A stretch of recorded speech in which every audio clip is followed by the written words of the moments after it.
Magandang hapon. Sa hapon na ito ay pupunta po ako sa bayan ng Tanawan para bumili ng mga kakanin. At hindi lang yan, para makipagkita din kay Inday para bumili ng itlog.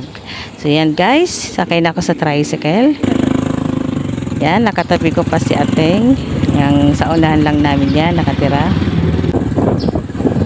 Ayan siya.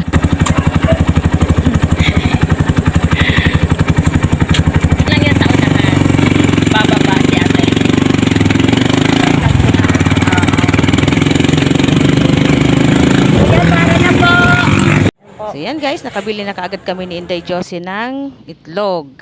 At susunod ay kakanin. Ito po yung kakanin, bibili po kami yan ay apat na klase lang. 20 pesos lang po ang bawat isa niyan. Yung mga nakabalot po. So yan lang, murang-mura lang po yan dito sa may palengke po ng Tanawan. Harap lang po yan ng Victory Mall. Yan.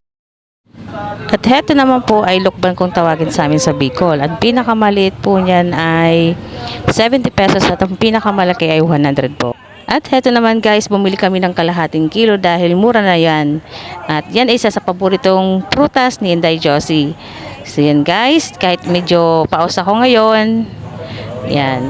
Pero wala naman po akong ubo, paos lang. So yan guys, dito lang po yan sa harap ng Victory Mall. At after namin bumili, umuwi na rin po kami agad.